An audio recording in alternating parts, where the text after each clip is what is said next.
વાવેતર છે આપણે? અહીંયા આપણે મરચી છે, બાજુમાં સ્વીટકોર્ન છે, સ્વીટકોર્ન મકાઈ છે, સરસ. અને પપૈયાનું વાવેતર છે.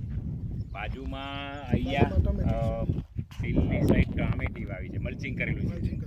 એમાં બધા જ આપ બેક્ટેરિયા ને બધો વપરાશ કરો છો? હા, એમાં બધો વપરાશ ઓર્ગેનિક જ છે. બરાબર છે, બરાબર. આ વાવેતર હજુ કરવાનું આમાં મરચી અને રીંગણીનું વાવેતર. મરચી રીંગણી આવશે. જો હવે ખેડૂત મિત્રો, આપણે જે સ્વીટકોર્ન છે આપણા વિસ્તારની અંદર ખરેખર વાવવી જોઈએ. એ બહુ ખેતીમાં બહુ જ ઉપયોગી છે, બરાબર, અને વળતર પણ સારું આપે છે. અત્યારે 15 થી 20 રૂપિયા એક ડોડો તમને મળે છે. અને આ કઈ મરચી કઈ છે વિવેકભાઈ? વઢવાણી મરચી. વઢવાણી મરચી છે, બરાબર. પપૈયા કયા વાયેલા છે? 15 નંબર. 15 નંબર દેશી જાત છે, બરાબર. એટલે આવી અલગ અલગ પાકો સાથે ખેતી કરવી એ ખરેખર ખૂબ જરૂરી છે.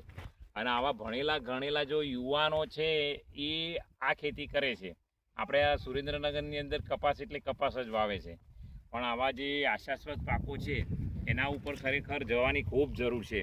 અને વઢવાણી તો એક આપણી અહીંનો એક જિયોગ્રાફિકલ ઓળખ છે, બરાબર. આ મરચું બીજે ક્યાંય થતું નથી. આપણા વઢવાણના જે 10-15 એક ગામ છે એ વિસ્તારની અંદર આની ક્વોલિટી બહુ જ સરસ થાય છે.